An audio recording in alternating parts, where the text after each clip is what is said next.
Nothing. Nobody is serving Nigeria. They're just serving themselves. This government is a cartel. Cartel of corrupt leaders that are just representing themselves and not representing Nigerians.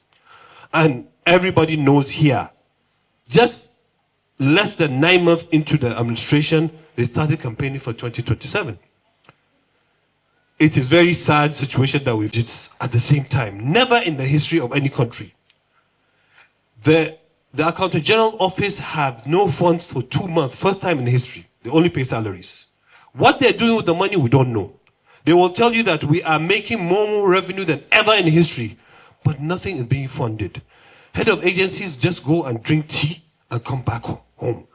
Nothing. Nobody is serving Nigeria. They're just serving themselves. This government is a cartel.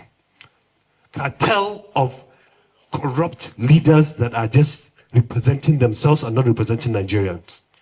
And everybody knows here, just less than 9 months into the administration, they started campaigning for 2027. It is a very sad situation that we find ourselves. ADC is a party whereby everybody is welcome. We have fifth columnists, yes, but we're trying very hard and we're going to make sure that it's going to be the platform that will save the country from where we are today. Internal party democracy 2027 is a do or die. Yes, it's a do or die. And the fact is, I'm hoping that all the governors, I'm calling for all the governors of Nigeria, please, all of you should move to the APC so that 2027 will be Nigerians against their oppressors. Thank you. Another tragedy involved the country that same day. Governor Nasiru Idris of Kebbi State had received intelligence report that bandits were about to attack Girls Comprehensive School in Mega.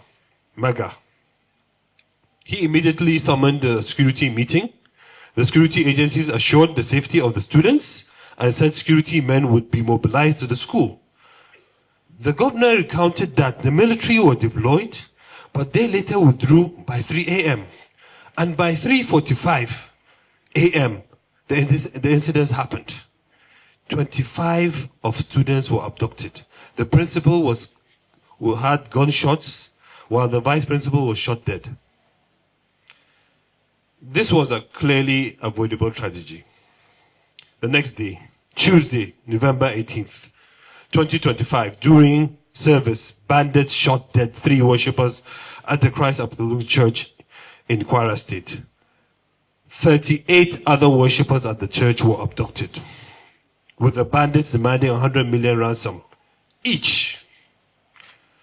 3 days later, 215 students and a dozen teachers of St. Mary's School in Niger State were abducted. The cases I mentioned are merely the main reported instances of insecurity that evolved this country within the last 1 week. Ladies and gentlemen, these are nightmarish times for Nigerians. With increasing cases of starvation, mass unemployment on the rise. As I speak, despite well-funded propaganda and endless claims of construction and reconstruction of over 75% of federal roads are in bad conditions and unmotorable. Now, even before the busy New Year festival season, Nigerians are forced to sleep on same roads because of the state of disrepair. But these are not longer the primary concerns of Nigerian population. Rather, it is how to protect their lives, especially when the government has failed so woefully. A more tragic dimension is that the Tinubu administration, in its directionless, with no compass on how to lead the country out of the insecurity quagmire, it is now entrapped. While the Nigerian people lament President Tinubu and his team are focused on 2027 election, and that's how it has been for the last 2 years. So while people are crying, the president and his choir singers on Your Mandate We Shall Stand. The song has now competing with the national anthem, is now played at official occasions. The cluelessness of the Tinubu government was again displayed this week when in its reaction to the threats of Trump administration to intervene in the internal affairs of our dear country, it dispatched a 10-person delegation to meet the American government.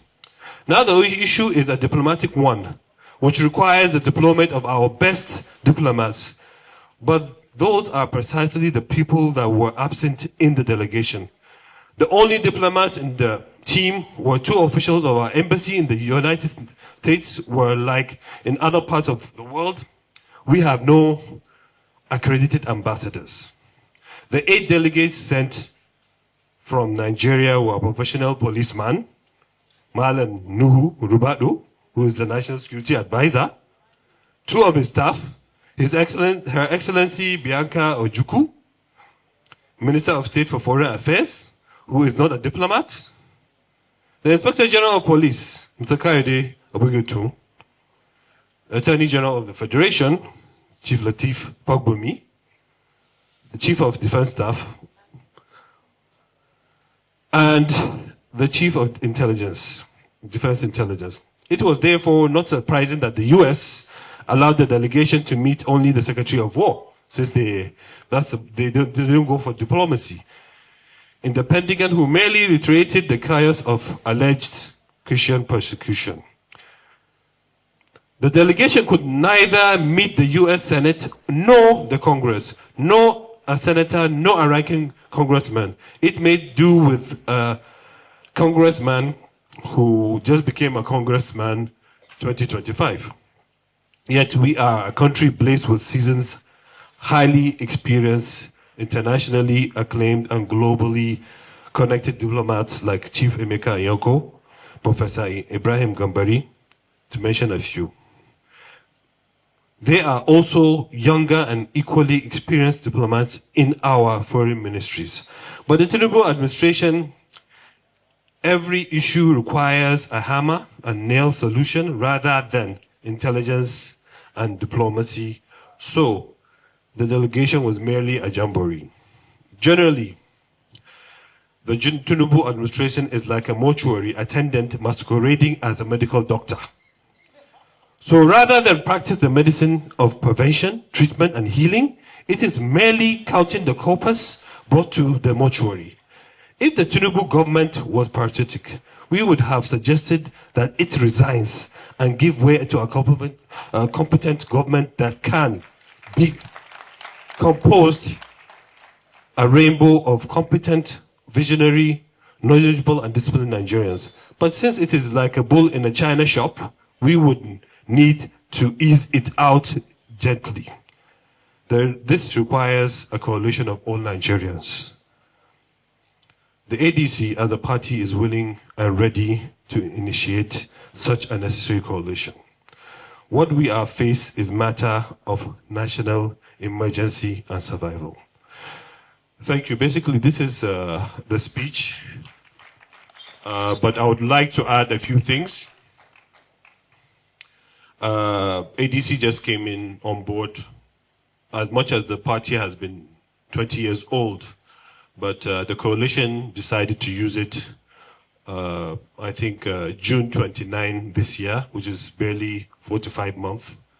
I know Nigerians have been complaining that we're being slow, but like my elder brother, Professor Sam said, resources that are supposed to be used for hospital roads are being used to bribe judges, to bribe politicians, to destabilize the opposition.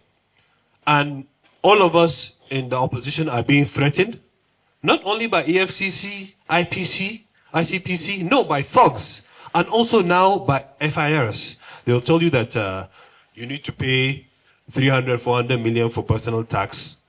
It is that bad. These people are not ready to do anything. You can ask any contractor. There are contractors from 2023 that have not been paid. We are running 3 or 4 budgets at the same time. Never in the history of any country. The Accountant General Office have no funds for 2 months. First time in history. They only pay salaries. What they're doing with the money, we don't know. They will tell you that we are making more revenue than ever in history, but nothing is being funded. Head of agencies just go and drink tea and come back home. Nothing. Nobody is serving Nigeria. They're just serving themselves. This government is a cartel. Cartel of corrupt leaders that are just representing themselves and not representing Nigerians. And everybody knows here, just less than 9 months into the administration, they started campaigning for 2027. It is a very sad situation that we find ourselves. ADC is a party whereby everybody is welcome. We have fifth columnists, yes, but we're trying very hard and we're going to make sure that it's going to be the platform that will save the country from where we are today. Internal party democracy is very important. We have to make sure that the right people get the tickets for our party. It's not going to be easy, but that's what we are working for. Party supremacy is going to be very important and is important for the party, whereby the president or the governor is not bigger than the party. Whereby the president will not be summoning the chairman to the villa. If there's any meeting, the president will come and meet the party. Party manifesto has to be adhered 100%. Governors will not be working at crosshairs. We have to have an agenda. The party has constituted a 50-man manifesto and policy committee that we hope by January will tell Nigerians what our plans are for every sector. And Nigerians have to hold us accountable on it. Nigerians, because right now, sorry, I'm going to finish very soon. Right now, the 3 arms of government are just one arm of government. We don't have executive, we don't have the judiciary, they're all under the executive. And that's the situation we find Nigerians. The last thing I want to say is that I was somehow happy with the pronouncement that Trump did 2 weeks ago. As much as I wish it was different. I wish he said that the government has failed Nigerians, Muslims, Christians, Tiv, Igbos. He has failed everybody. And told that to make us united. But unfortunately, the pronouncement is just dividing us. And I think we have to find a way to overcome those divisions so that we unite and look at 2027. It's a do or die. Yes, it's a do or die. And the fact is, I'm hoping that all the governors, I'm calling for all the governors of Nigeria, please, all of you should move to the APC so that 2027 will be Nigerians against their oppressors. Thank you.